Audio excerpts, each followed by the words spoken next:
इस ड्रामे की कहानी दो जुड़वे भाइयों से स्टार्ट होती है। बड़ा भाई प्राण जो कि एक बिजनेसमैन होता है और उसने अपनी काबिलियत के दम पर अपनी कंपनी को ऊंचाइयों तक पहुंचाया होता है और आज उसकी इसी काबिलियत की वजह से उसे अवार्ड भी मिल रहा होता है। और प्राण की इसी काबिलियत को देखकर लोग उसे देखकर जलते हैं। पर प्राण के पापा को अपने बेटे पर फक्र होता है कि उन्होंने एक ऐसे बेटे को जन्म दिया जो उनका नाम रोशन कर रहा है। पर प्राण के पापा का एक सौतेला भाई भी होता है जिसका नाम सिन होता है। सिन प्राण की पूरी फैमिली से जलता है क्योंकि वो चाहता है कि ये सारा बिजनेस उसके नाम हो जाए, पर उसके हाथ कुछ भी नहीं लगता क्योंकि सिन के पापा ने अपनी कंपनी की सारी जिम्मेदारी अपने बेटे वत को सौंप दी थी, जिस वजह से सिन को वत से बहुत ही नफरत होती है। इसलिए वो वत और उसके बेटे प्राण को इस कंपनी से बाहर निकालने के लिए नए नए तरीके अपनाता है। सिन अपने भाई के सामने मियाँ मिट्ठू बनने का नाटक करता है और उसे देखकर लगता है कि वो अपने भाई से कितना प्यार करता है और वो अपने भाई की रिस्पेक्ट भी करता है, लेकिन उसके दिल में अपने सौतेले भाई के लिए सिर्फ नफरत होती है और यही नफरत आगे चलकर प्राण की खुशियों को बर्बाद करने वाली होती है। आगे अना की एंट्री होती है और अना प्राण को कांग्रेचुलेशन कहती है। एक्चुअली प्राण अना से बहुत प्यार करता है,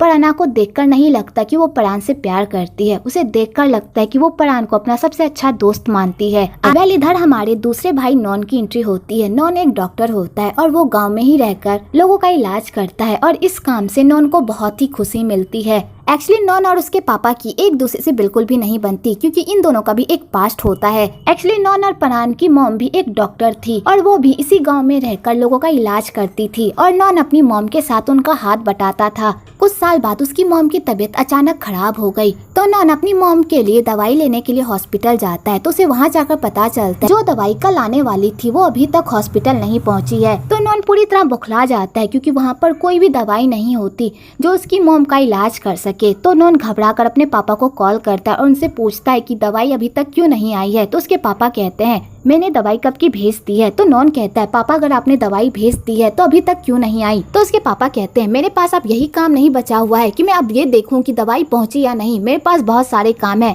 और उसके पापा ये कहकर कॉल कट कर देते हैं। तो नॉन को अपने पापा पर बहुत ही गुस्सा आता है क्योंकि उसके पापा के लिए अपनी फैमिली से ज्यादा उनकी बिजनेस मीटिंग इम्पोर्टेंट है। आगे नॉन की मॉम को दवाई ना मिलने की वजह से उनकी मौत हो जाती है और नॉन इसका सारा जिम्मेदार अपने पापा को ही ठहराता है कि अगर उन्होंने दवाई को टाइम पर भेज दिया होता तो आज उसकी मॉम जिंदा होती और इसी वजह से इन दोनों बाप बेटों में नहीं बनती। पर प्राण और नॉन के बीच बहुत बनती है। वो दोनों एक दूसरे से बहुत प्यार करते हैं और एक दूसरे के लिए जान देने को तैयार रहते हैं। दूसरी तरफ हमारी हीरोइन रिन की एंट्री होती है।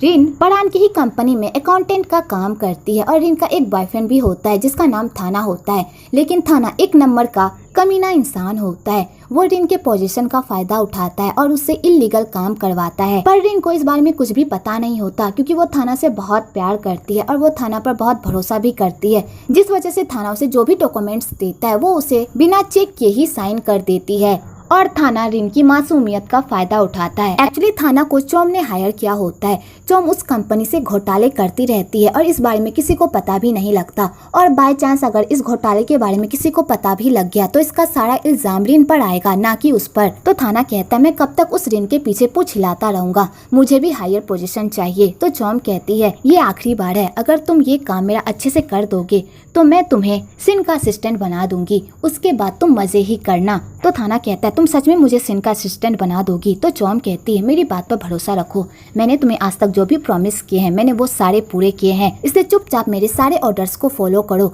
और जैसा मैंने तुम्हें कहा है वैसा ही करो, ठीक है। तो थाना कहता है ठीक है। आगे थाना और चोम एक दूसरे के साथ गुलछड़े उड़ा ही रहे होते हैं कि तभी वहाँ पर सिन आ जाता है। तो चोम सिन को देखकर पूरी तरह डर जाती है और वो थाना को कहती है जाकर छुप जाओ, मैं नहीं चाहती कि सिन तुम्हें यहाँ पर देखे, अगर उसने तुम्हें यहाँ पर देख लिया तो हमारा सारा प्लान फेल हो जाएगा। तो थाना रूम में जाकर छुप जाता है और चोम जाकर दरवाजा खोलती है और कहती है तुम तो आज नहीं आने वाले थे, तुम तो आज अपनी वाइफ के साथ टाइम स्पेंड करने वाले थे ना। तो सिन कहता है मेरा भी मन तो यही था, लेकिन आज मेरा मूड बहुत ही खराब है। मैंने इतनी कोशिश की उस कंपनी को हथियाने की, लेकिन हमेशा वो लोग मुझे मात दे देते हैं। तो चोम कहती है तुम परेशान मत हो, जैसा हमने प्लान किया है हम वैसा ही करेंगे और ये कंपनी एक ना एक दिन तुम्हारी जरूर होगी, मैं तुमसे प्रॉमिस करती हूँ। तो सिन ये बात सुनकर खुश हो जाता है और वो दोनों एक दूसरे के साथ गुलछड़े उड़ाने लगते हैं। एक्चुअली चोम सिन की मासूका होती है और इस बारे में किसी को भी नहीं पता होता। आगे प्राण को पता चलता है कि उसकी कंपनी में कुछ घोटाले चल रहे हैं तो वो ये बात अपने पापा को बताता है। तो उसके पापा कहते हैं प्राण कुछ भी करो पर इस घोटाले का पता लगाओ कि हमारी कंपनी को कौन धोखा दे रहा है। तो परान कहता है पापा आप फिक्र मत कीजिए, मैं इस बारे में पता लगाता हूँ। आगे परान अपने छोटे भाई नॉन की बात अपने पापा से करता है। तो परान के पापा जैसे ही नॉन का नाम सुनते हैं उन्हें गुस्सा आ जाता है और वो कहते हैं उस नालायक का नाम मत लो, अगर उसे हमारी परवाह होती तो आज वो यहाँ पर होता, उसे यहाँ रहकर हमारे साथ हमारे बिजनेस में हमारा हाथ बटाना चाहिए, पर वो नालायक गांव में रहकर लोगों का इलाज कर रहा है। उसी तब रिन की मॉम रिन को कॉल करती है और उसे गांव आने को कहती है, पर रिन गांव आने से मना कर देती है क्योंकि उसे गांव में बिल्कुल भी अच्छा नहीं लगता। उसे तो शहर में रहना अच्छा लगता है क्योंकि उस शहर में उसके सारे सपने होते हैं, उसका बॉयफ्रेंड होता है और इस शहर में वो सब होता है जो रिन को चाहिए होता है। तो वो अपनी मॉम को कह देती है मॉम मैं वहाँ पर नहीं आऊंगी, इसलिए आप मुझे फोर्स मत करो। तो रिन की मॉम रिन से बात कर ही रही होती है कि तभी अचानक उनकी तबीयत खराब हो जाती है और वो बेहोश होकर गिर जाती है कि तभी वहाँ पर नॉन आ जाता है और रिन की मॉम को हॉस्पिटल लेकर जाता है, उनका ख्याल रखता है। आगे नॉन रिन को कॉल करता है और उसे बताता है कि उसकी मॉम की तबीयत खराब है, इसलिए वो हॉस्पिटल में आकर अपनी मॉम का ख्याल रखे। तो रिन कहती है मैं वहाँ पर आकर क्या करूँगी, मैं वहाँ आकर अपनी मॉम का ट्रीटमेंट थोड़ी ना करूँगी, इसलिए मेरी मॉम के साथ जो भी करना है वो आप लोगों को करना है,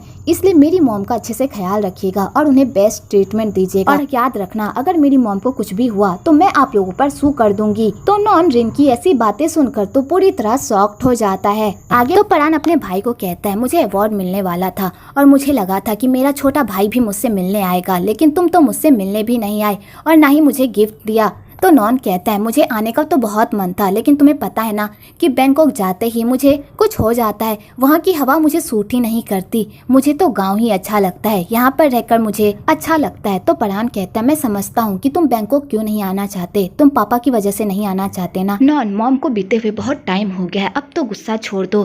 तो नॉन कहता है भाई इस बारे में हम बात नहीं करते। तो परान कहता है ठीक है, लेकिन एक शर्त पर, तुम्हें मेरी सक्सेस पार्टी में आना होगा और मुझे गिफ्ट भी देना होगा और मैं तुम्हारी ना नहीं सुनना चाहता। आगे परान के सक्सेस की खुशी में एक धमाकेदार पार्टी रखी जाती है और वहाँ पर सारे लोगों को बुलाया जाता है और रिन को भी बुलाया जाता है, पर रिन उस पार्टी में जाने से मना कर देती है क्योंकि उसका उस दिन बर्थडे होता है और वो उस दिन अपने बॉयफ्रेंड के साथ अपना बर्थडे स्पेंड करना चाहती है, ना कि वो उस बोरिंग पार्टी में जाकर वहाँ पर बोर होना चाहती है। और रिन ये बात थाना को भी बताती है। तो थाना कहता है हम तुम्हारा बर्थडे जरूर स्पेंड करेंगे, लेकिन हमें उस पार्टी में भी तो जाना है ना। मैंने आज तक ऐसी शानदार पार्टी नहीं देखी है और ना ही मैंने इस कंपनी के प्रेसिडेंट का चेहरा देखा है, प्लीज चलो ना। तो रिन कहती है मैंने भी इस कंपनी के प्रेसिडेंट का चेहरा नहीं देखा और ना ही उनके बेटे का, लेकिन फिर भी मुझे वहाँ जाने का बिल्कुल भी मन नहीं है। तो थाना रिन को इतना प्रेशराइज करता है कि बेचारी रिन को बाद में मानना ही पड़ता है। आगे पार्टी स्टार्ट हो जाती है तो सारे लोग उस पार्टी में आते हैं, तो रिन और थाना भी उस पार्टी में आते हैं। वेल पार्टी तो स्टार्ट हो जाती है पर उस पार्टी का होस्ट परान ही नहीं आता। तो सिन को यहाँ पर कुछ गड़बड़ी लगती है और वो चौम को कहता है इस पार्टी का होस्ट अभी तक नहीं आया है, मुझे लग रहा है इस पार्टी के आड़ में ये लोग कुछ और ही गुल खिला रहे हैं। तो चौम कहती है आप टेंशन मत लीजिए, जो भी हो वो हम बाद में पता लगा ही लेंगे। दूसरी तरफ परान अना के साथ मिलकर इस पार्टी के आड़ में उस गद्दार का पता लगाने की कोशिश करता है जो उसकी कंपनी को धोखा दे रहा होता है। तो वो लोग बहुत सारी फाइल्स को चेक करते हैं और ढेर सारी इंफॉर्मेशन निकालते हैं। तो उन लोगों को पता चलता है कि जो उसकी कंपनी को धोखा दे रहा है वो कोई और नहीं बल्कि रिन है। तो परान अना को कहता है मुझे इस रिन की सारी इन्फॉर्मेशन चाहिए, तुम इसकी सारी इन्फॉर्मेशन निकाल कर मुझे दोगी। तो अना कहती है ठीक है। आगे अना परान को कहती है हम लोग पार्टी के लिए लेट हो गए हैं, हमें जल्दी जाना चाहिए। आगे वो लोग पार्टी में पहुंचते हैं तो परान सारे गेस्ट का अच्छे से वेलकम करता है। उसके बाद परान अपने पापा को बताता है कि हमें उस गद्दार का पता चल गया है। इधर रिन को इस पार्टी में जरा सा भी मन नहीं लग रहा होता है, तो वो इस पार्टी से बाहर चली जाती है और रिन परान का चेहरा नहीं देख पाती और ना ही उसे ये पता चलता है कि जिस कंपनी में वो काम करती है वो कंपनी परान की है। आगे रिन और उसका बॉयफ्रेंड बाहर चले जाते हैं रिन का बर्थडे सेलिब्रेट करने के लिए। इधर नॉन अपने भाई परान से मिलने के लिए आता है तो परान अपने छोटे भाई को देखकर बहुत ही खुश होता है। तो नॉन अपने बड़े भाई को गले लगा लेता है और उसे किसी भी करता है। तो परान कहता है ये तुम क्या कर रहे हो। तो नॉन कहता है मैंने तुम्हें कहा था ना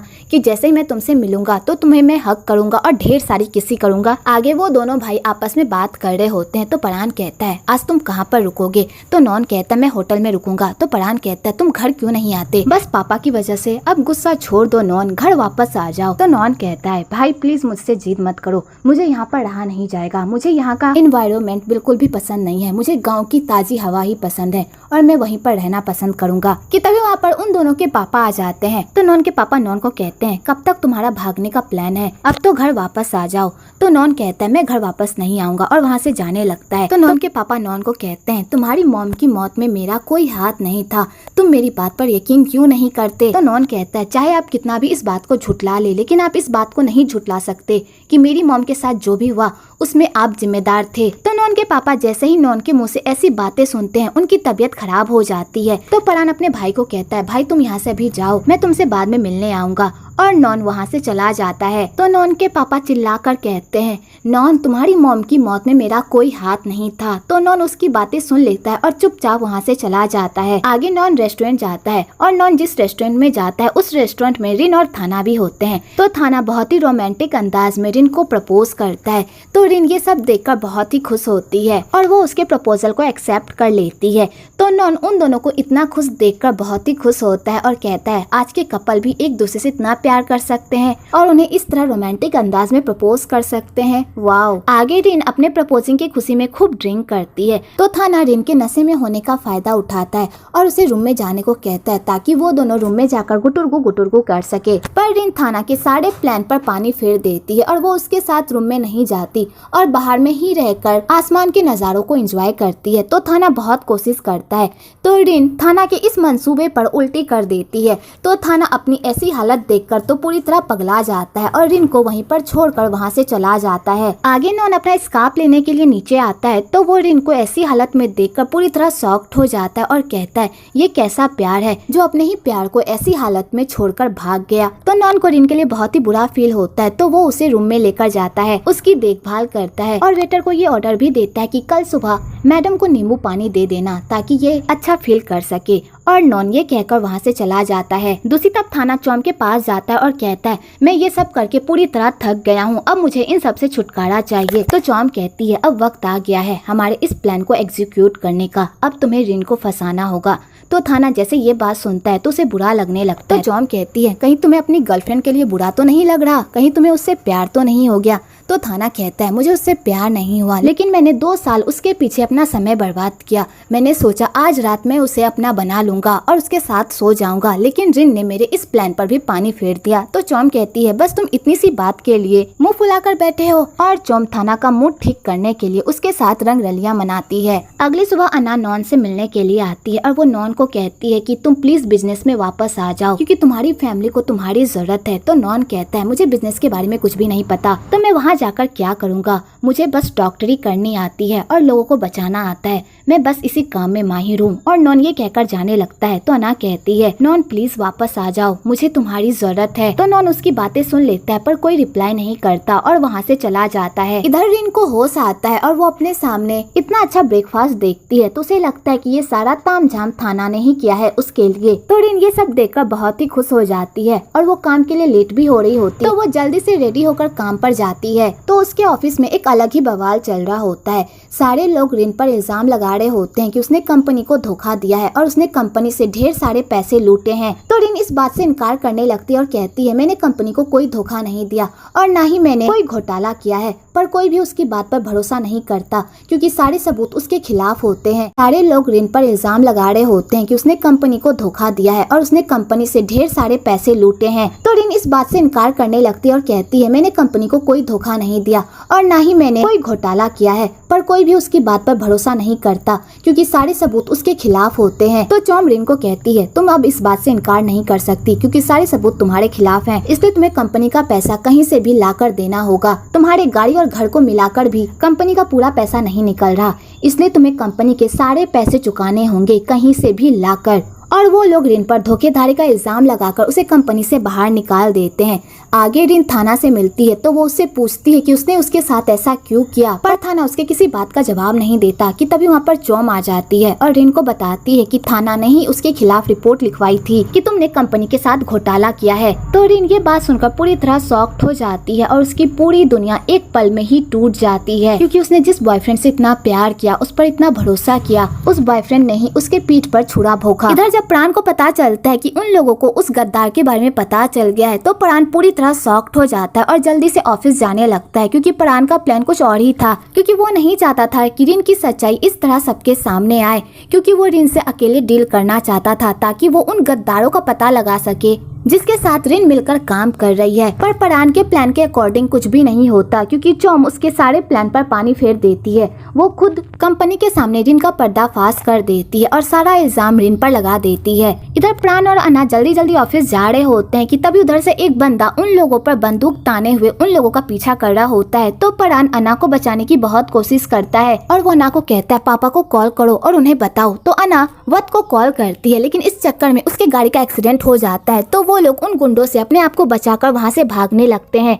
पर वो गुंडे उन लोगों का पीछा ही नहीं छोड़ते और उनका पीछा करते करते जंगल की ओर बढ़ जाते हैं और उन लोगों को गोली मारने लगते हैं। तो परान अना को बचाने के चक्कर में खुद पर गोली खा लेता है। तो अना परान की ऐसी हालत देखकर तो पूरी तरह शॉक्ड हो जाती है और बेचारी खूब रोने भी लगती है। इधर सीन और चौम बहुत ही खुश हो रहे होते हैं कि उन्होंने परान को अपने रास्ते से हटा दिया और वो लोग खुशी खुशी मीटिंग में जाते हैं कि आज परान तो ऑफिस आएगा ही नहीं और परान के मरने के बाद ये सारा बिजनेस सीन का हो जाएगा। और सीन और चौम बहुत ही खुश हो रहे होते हैं कि तभी उधर से परान की एंट्री होती है। तो सीन और चौम जैसे ही परान को जिंदा देखते हैं उनके तो होश ही उड़ जाते हैं और सीन चौम को कहता है ये सब क्या है, तुम्हारे बंधुओं ने तो कहा था कि परान मर चुका है, तो फिर ये जिंदा कैसे हो गया। तो चौम कहते मुझे भी नहीं पता, शायद उन लोगों ने मुझसे झूठ बोला और मेरे पैसे भी ठग लिए। तो सीन कहता है अब हम क्या करेंगे। तो चौम कहती है शांत हो जाओ, अभी भी मामला हमारे हाथ से नहीं निकला है। आगे सारे बोर्ड मेंबर परान की काबिलियत पर सवाल उठाने लगते हैं कि उन लोगों के नाक के नीचे उनके ही बंदे इतना बड़ा घोटाला कैसे कर सकते हैं। तो परान सारे बोर्ड मेंबर्स को शांत करता है और उनसे एक मौका मांगता है और कहता है जिसने भी हमारी कंपनी को धोखा दिया है उसने मुझे भी मारने की कोशिश की है और मैं इस बात का पता लगा कर रहूंगा कि किसने हमारी कंपनी को नुकसान पहुंचाने की कोशिश की है।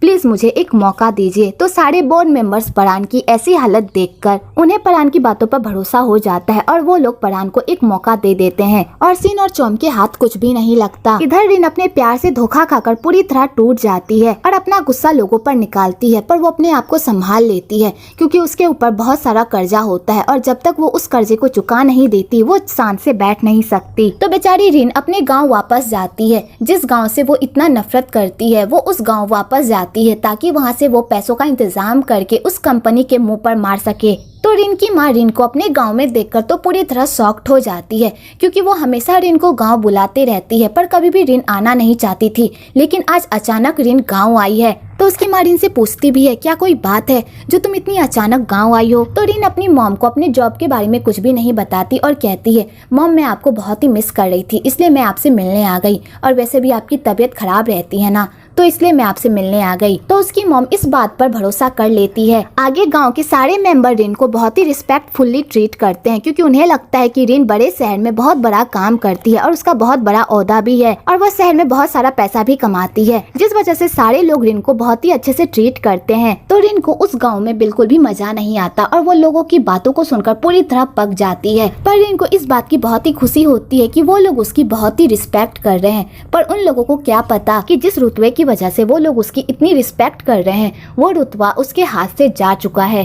इधर नॉन भी रिन को ये सारी हरकत करते हुए देखता है तो वो उसे इस तरह देखकर बहुत ही हंसता है। आगे रिन अपनी मॉम को प्रेशराइज करने की कोशिश करती है कि वो यहाँ का जमीन बेचकर शहर में सेटल हो जाए, पर उसकी मॉम बेचने के नाम पर ही मना कर देती है और रिन के सारे प्लान पर पानी फिर जाता है। आगे रिन के सर में जुए हो जाते हैं तो रिन जैसे ये बात जानती है वो तो पूरी तरह पगला जाती है और अपने सर से जुओं को निकालने के लिए लोगों से उपाय मांगने लगती है, पर लोगों को ये बात नहीं बताती कि वो अपने सर के जुओं को निकालने के लिए उपाय मांग रही है। तो वो सारी लड़कियां रिन को कहती है तुम डॉक्टर के पास चली जाओ, वो डॉक्टर इस प्रॉब्लम का सोल्यूशन निकाल देंगे क्योंकि उन्होंने बहुत सारे लोगों के जुओं को जड़ से खत्म किया है। तो रिन सीधा उस डॉक्टर के पास जाती है और उस डॉक्टर से जुए की दवाई मांगती है। तो नॉन उसे फॉर्म फिलअप करने को कहता है और उसे ये भी कहता है कि तुम्हें दवाई किसके लिए चाहिए उसका नाम, पता और उसकी उम्र लिखो। तो रिन कहती है क्या ये सब करना जरूरी है। तो नॉन कहता है हाँ ये सब जरूरी है, तभी मैं तुम्हें सही दवाई दे पाऊंगा। तो रिन को मजबूरन वो फॉर्म फिलअप करना पड़ता है, लेकिन वो यहाँ पर भी एक कलाकारी लगाती है और उस डॉक्टर को बताती है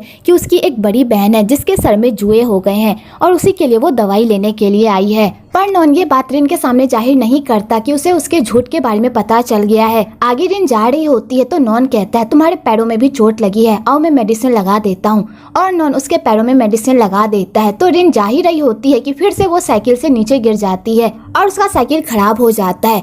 तो नॉन उसे अपनी साइकिल देता है और कहता है इसे अपने साथ लेकर जाओ, बाद में मैं इसे ले लूंगा।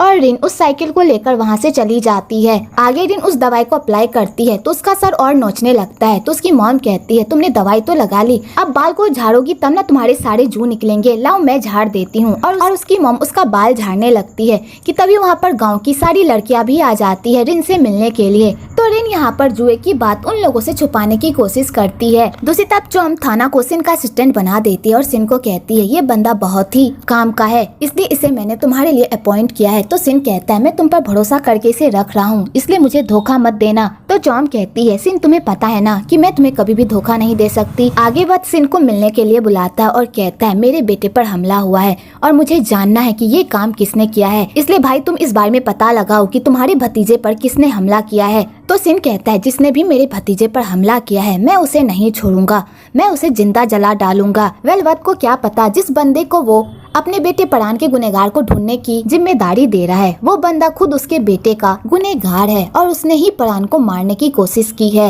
आगे सिन वत से पूछता है परान कहाँ पर है। तो वत कहता है परान किसी काम से बाहर गया है और उसकी तबीयत भी ठीक नहीं थी, इसलिए मैंने उसे आराम करने के लिए भेजा है। तो सिन को इस बात पर डाउट होने लगता है कि आखिरकार परान गया तो गया कहाँ है और ये लोग भी परान के बारे में ज्यादा बात करना क्यों नहीं चाहते। दूसरी तरफ नॉन रिन के पास जाता है और कहता है मेरे साथ मार्केट चलो, मुझे कुछ सामान खरीदना है। तो रिन कहती है मैं तुम्हारे साथ क्यों जाऊं। तो नॉन कहता है कल मैंने तुम्हारी हेल्प की थी तो आज तुम्हारा फर्ज बनता है कि तुम मेरी हेल्प करो। तो रिन की मॉम ये देखकर बहुत ही खुश होती है और वो रिन को नॉन के साथ जाने को कहती है क्योंकि रिन की मॉम को नॉन बहुत ही पसंद होता है और उनकी ख्वाहिश होती है कि नॉन ही उनका दामाद बने। तो रिन की मॉम उन दोनों को करीब लाने के लिए उन दोनों को मार्केट भेज देती है। आगे वो दोनों मार्केट में शॉपिंग करने के लिए जाते हैं तो वहाँ पर सारे लोगों को ये गलतफहमी हो जाती है कि वो दोनों हस्बैंड वाइफ हैं। तो रिन को ये बात सुनकर गुस्सा आ जाता है और वो नॉन से इस बात पर लड़ने लगती है कि तुमने सबको क्यों नहीं बताया कि मैं तुम्हारी वाइफ नहीं हूँ। तो नॉन कहता है अगर मैं ये बात सारे गाँव वालों को चिल्ला कर भी कहूँ ना तो भी ये लोग वही बात मानेंगे जो ये लोग देखेंगे। और नॉन रिन को टीज करके वहाँ से चला जाता है। तो बेचारी रिन तो गुस्से से पगला जाती है। आगे वहाँ पर एक एक्सीडेंट हो जाता है जिस वजह से ढेर सारे लोगों की जान आफत में आ जाती है। तो नॉन सारे लोग को अपने हॉस्पिटल लेकर जाता है और वो रिन को भी अपने साथ लेकर जाता है। और नॉन रिन को कहता है जब तुम यहाँ पर आ ही गई हो तो पेशेंट की हेल्प करो। तो रिन पेशेंट्स को देखकर पूरी तरह शॉक्ड हो जाती है। पहले तो उसका मन करता है कि वो वहाँ से भाग जाए लेकिन उसका जमीर उसे भागने नहीं देता जिस वजह से उसे पेशेंट्स का ख्याल रखना पड़ता है। तो नॉन को रिन की ऐसी आदत बहुत ही अच्छी लगती है। आगे रिन काम करते करते हॉस्पिटल में ही सो जाती है तो नॉन उसे बड़े प्यार से देखता है। आगे जब रिन की आंखें खुलती है और वो नॉन को कहती है मैं यहाँ पर सोई रह गई, तुमने मुझे उठाया क्यों नहीं। तो नॉन कहता है मैंने कोशिश तो बहुत की थी पर तुम उठी ही नहीं। तो रिन इसका इल्जाम भी नॉन पर ही लगाने लगती है कि उसकी वजह से उसे पूरी रात हॉस्पिटल में बिताना पड़ा। मेरी माँ को मेरी फिक्र हो रही होगी कि मैं इतनी देर तक कहाँ रही। तो नॉन कहता है तुम अपनी माँ की फिक्र मत करो, मैंने तुम्हारी मॉम को कॉल करके बता दिया था। तो रिन कहती है मुझे बहुत भूख लगी है, मुझे घर जाना है। तो नॉन कहता है यहाँ पर सबको भूख लगी है, कल रात से सब काम कर रहे हैं, चलो घर चलते हैं। आगे वो लोग हॉस्पिटल की गाड़ी से घर जा रहे होते हैं कि रास्ते में उस गाड़ी का ब्रेक फेल हो जाता है। तो रिन ये सब देखकर पूरी तरह शॉक्ड हो जाती है और वो लोग सोचने लगते हैं कि उन लोगों की जान बचेगी भी या नहीं। तो रिन इस बात पर भी नॉन पर ही भड़कने लगती है। आगे बहुत ही मुश्किलों से उन लोगों की जान बचती है। तो रिन कहती है मैं तुम्हारे साथ 1 मिनट भी नहीं रहूंगी, मैं घर जा रही हूँ। तो नॉन कहता है अभी अभी तुम्हारे साथ हादसा हुआ है, थोड़ा देर रिलैक्स कर लो उसके बाद चली जाना। पर रिन नॉन की एक बात नहीं सुनती जिस चक्कर में वो बेहोश हो जाती है। तो नॉन उसे अपने घर लेकर जाता है। आगे रिन को होश आता है तो वो उल्टा नॉन पर ही भड़कने लगती है और कहती है तुम्हारे हॉस्पिटल में क्या कोई अच्छी कार नहीं है, अगर वो कार खराब हो गई थी तो तुम लोग दूसरी खरीद लेते ना। तो नॉन कहता है पैसे क्या तुम देती कार खरीदने के लिए। तो रिन कहती है अगर तुम लोगों के पास पैसे नहीं है तो तुम्हें इस हॉस्पिटल के लिए डोनेशन मांगना चाहिए, इससे तो तुम एक नई कार खरीद ही सकते हो। तो नॉन इस बात पर हंसने लगता है और कहता है तुम्हें क्या लगता है कि यहाँ के लोग चैरिटी करना पसंद करते हैं, अगर मैं उनसे डोनेशन भी मांगूंगा ना तो भी वो लोग मुझे नहीं देंगे क्योंकि इस हॉस्पिटल की ना ही पॉपुलैरिटी है और ना ही यहाँ पर रिपोर्टर्स आते हैं जो इस हॉस्पिटल के बारे में पूरी दुनिया को बता सके। जब इस हॉस्पिटल के बारे में दुनिया को पता ही नहीं है तो कौन इस हॉस्पिटल के नाम पर डोनेशन देगा। तो रिन कहती है तुम एक बार ट्राई तो करो, कोई ना कोई डोनेशन दे ही देगा। तो नॉन कहता अगर ऐसी बात है तो तुम क्यों नहीं डोनेशन दे देती। तो बेचारी रिन इस बात पर चुप हो जाती है क्योंकि उसके पास तो खुद ही पैसे नहीं होते, ऊपर से उसके ऊपर तो ढेर सारा कर्जा भी होता है। आगे नॉन रिन के सामने चीटर्स की बात करने लगता है कि कुछ लोग अपने मतलब के लिए लोगों को धोखा देते हैं और उनसे पैसे लूटकर भाग जाते हैं, और नॉन उन लोगों को बुरा भला कहने लगता है। तो रिन को बहुत ही गुस्सा आता है, जिस चक्कर में अपने मुंह से ही उगल देती है कि मैंने किसी को भी धोखा नहीं दिया, मैंने तो सिर्फ उस इंसान से प्यार किया था, लेकिन उस इंसान ने मेरा फायदा उठाया। मैं उस जैसे घटिया इंसान को कभी भी माफ नहीं करूंगी। और रिन इस बात को लेकर बहुत ज्यादा ही पैनिक हो जाती है। तो नॉन रिन को शांत करता है और कहता है, अगर तुम अपना गुस्सा निकालना चाहती हो तो मेरे पास एक आइडिया है, ये लो पत्थर, इसमें उस इंसान को याद करके ढेर सारी गालियां लिखो और इसे दूर मारो, इससे तुम्हारा गुस्सा शांत हो जाएगा। तो रिन नॉन के बताए हुए रास्ते को अपनाती है और वो पत्थर के जरिए थाना को खूब गालियां देती है, उसे शराब देती है। तो नॉन ये सब सुनकर तो पूरी तरह शॉक्ड हो जाता है। इधर सिन और चोम उस कंपनी को हथियाने के लिए थाना को हुक्म का इक्का बनाते हैं और थाना सारे बोर्ड मेंबर्स के सामने इस तरह प्रेजेंटेशन देता है। सारे बोर्ड मेंबर्स उसकी काबिलियत को देखकर बहुत ही खुश हो जाते हैं और उसकी प्रशंसा करने लगते हैं, और वो लोग सारे बोर्ड मेंबर्स को ये बताने की कोशिश करते हैं कि थाना प्राण से बेटर है और थाना प्राण से बेटर जिम्मेदारी निभा सकता है। तो प्राण के पापा को और अना को ये सब बहुत ही अजीब लगता है। आगे वो दोनों इसी तरह धीरे धीरे करीब आ जाते हैं। तो रिन जैसे ही नॉन के करीब जाती है तो उसके दिल में कुछ कुछ होने लगता है और वो अपनी फीलिंग्स को कंट्रोल नहीं कर पाती, लेकिन बाद में वो कंट्रोल कर लेती है और नॉन को कहती है मुझे अब घर जाना चाहिए। तो नॉन उसे घर छोड़ देता है। तो पूरे रास्ते रिन नॉन से बात नहीं करती। तो नॉन कहता है, मैंने ऐसा क्या किया है जो तुम मुझसे इतना गुस्सा हो, पूरे रास्ते तुमने मुझसे अच्छे से बात भी नहीं की। तो रिन कहती है, ऐसी कोई बात नहीं है, मैं तुमसे गुस्सा नहीं हूँ, मैं बस थक गई थी जिस वजह से मैं बात नहीं कर पाई।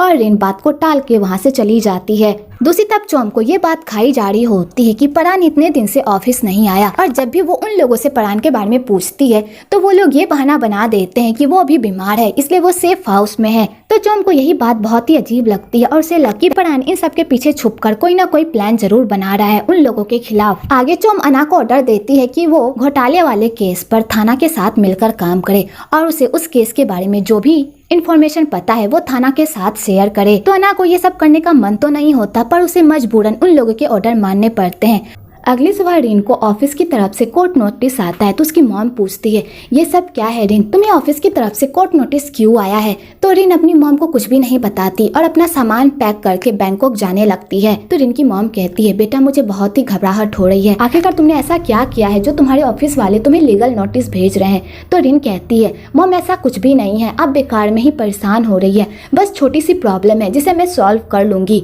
और रिन गुस्से से बैंकॉक जाने लगती